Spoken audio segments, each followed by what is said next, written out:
श्री स्वामी समर्थ. स्वामींचा आशीर्वाद या चॅनेलवर आपले स्वागत आहे. स्वामी आपल्या सर्व चांगल्या इच्छा पूर्ण करत ही स्वामींच्या चरणी प्रार्थना. तर बघा, गणेश चतुर्थीचा हा सण अगदी थोड्याच दिवसात येणार आहे. प्रत्येक महिन्याच्या कृष्ण पक्ष चतुर्थीला भगवान गणेशाची पूजा केली जाते. मात्र भाद्रपद महिन्यातील कृष्ण पक्ष चतुर्थीचं अत्यंत महत्त्व आहे. या दिवशी घरोघरी गणपती बाप्पांचं आगमन होतं. त्याचबरोबर बघा, लाडक्या बाप्पांचं आगमन करताना गणपतीची स्थापना नेमकी कशी करावी याबद्दल आपण माहिती पाहणार आहोत. पंचांगानुसार गणेश चतुर्थी ही शनिवारी 7 सप्टेंबर 2024 रोजी दुपारी 3:01 सुरू होईल आणि रविवार 8 सप्टेंबर रोजी संध्याकाळी 5:37 समाप्त होईल. तर मूर्ती स्थापनेचा शुभमुहूर्त हा सकाळी 11:03 ते दुपारी 1:34 असणार आहे. तर बघा, तुम्ही 7 सप्टेंबरला 2 तास 31 मिनिटांच्या शुभ मुहूर्तावर आपण गणपतीची स्थापना आपल्या घरामध्ये करू शकता. आणि त्याचबरोबर बघा, जर तुमच्याही घरामध्ये गणपतीचं आगमन होणार असेल तर गणपतीच्या स्थापना कशी करावी, त्याचबरोबर आपल्या घरातील मूर्ती कशी असावी याबद्दलची संपूर्ण माहिती आपण आजच्या व्हिडिओमध्ये पाहणार आहोत. तर व्हिडिओ नक्की शेवटपर्यंत पहा. तर बघा, आपल्या घरामध्ये गणेशाची मूर्ती स्थापन करण्यासाठी आपल्याला काही गोष्टी लक्षात ठेवायच्या आहेत. वास्तुशास्त्रानुसार आपल्या घरातील मूर्ती ही पांढऱ्या रंगाची असावी. कारण बघा, पांढऱ्या रंगाची मूर्ती ही शांतता आणि समृद्धी देण्यासाठी उपयुक्त मानली जाते. त्याचबरोबर बघा, आपल्या घरातील सुख समृद्धी व्हावी, आपल्या घरातील भरभराट व्हावी यासाठी आपण लाल किंवा शेंदूर रंगाची मूर्ती सुद्धा आपल्या घरामध्ये आणू शकता. अशी मूर्ती आपल्या घरामध्ये आणल्याने आपल्या घरातील सर्व निगेटिव्हिटी आहे ती दूर होते आणि आपल्या घरामध्ये सुख, शांती आणि समृद्धी नांदते. त्याचबरोबर बघा, मूर्ती घेत असताना आपल्याला एक गोष्ट लक्षात ठेवायची आहे की मूर्ती ही 1 ते 1.5 फुटांपेक्षा ती मोठी नसावी आणि मूर्ती एकदंत, चतुर्भुज आणि 5 आणि अंकुश धारण केलेली असावी. एका हातात मोदक आणि दुसऱ्या हातात वरद मुद्रेत असावी. पाटावर सिंहासनावर बसलेल्या अवस्थेतील प्रतिमा ही अगदी सर्वोत्तम असते. गणेश मूर्तीची शरीरयष्टी बदल करणे योग्य नाही. विचित्र आकारातील गणपती मुळीच घेऊ नये. गणपतीची सोंड ही उजवीकडे नसावी. उजव्या सोंडीच्या गणपती उपासनेमध्ये कडक आणि सोहळ्याची आवश्यकता असते.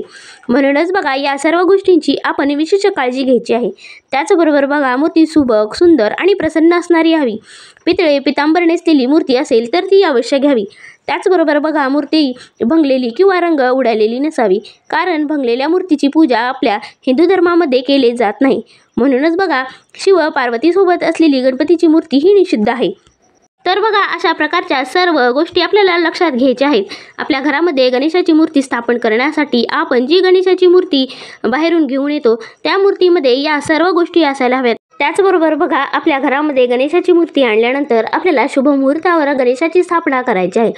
तर बघा, यासाठी आपल्याला पाट किंवा चौरंग, आसन आणि चौरंगावर ठेवण्यासाठी वस्त्र, रांगोळी, समई, निरांजन, पंचारती, वाती, फुलवाती, आरतीसाठी तबक, उदबत्ती, धूप लावण्यासाठी स्टँड या सर्व गोष्टींची आपल्याला आवश्यकता आहे. त्याचबरोबर बघा, विड्यांची पाने, सुट्टी पैसे, सुपारी, फळे, श्रीफळ, नारळ या सर्व वस्तू आपल्याला लागणार आहेत. तर बघा, गणेश स्थापनेसाठी जर आपल्याकडे टेबल असेल किंवा ज्या ठिकाणी तुम्ही गणपती बसवणार आहात त्या सर्व गोष्टींची आपल्याला आधीच अरेंजमेंट करून ठेवायची आहे. त्यानंतर त्यावर एखादे छानसे आसन घालावे आणि त्यानंतर जे काही आपण त्यावर पाट किंवा चौरंग मांडणार असाल त्यावर सुद्धा आपल्याला आसन घालायचे आहे आणि त्यावरती आपल्याला थोडीशी अक्षता ठेवायचे आहेत आणि त्यानंतर आपल्याला मूर्ती स्थापन करायची आहे. त्यानंतर बघा, मंत्र उच्चारासहित आपल्याला मूर्ती ही स्थापन करायची असते. त्यानंतर बघा, आपल्याला गणपतीच्या बाजूला एक कलश स्थापना करायची आहे. गणपतीच्या उजव्या बाजूला आपण कलश स्थापना करू शकता. त्यानंतर बघा, गणपती यांना आपल्याला जास्वंदीचे लाल फूल आणि हराळी सुद्धा अर्पण करायचे आहे.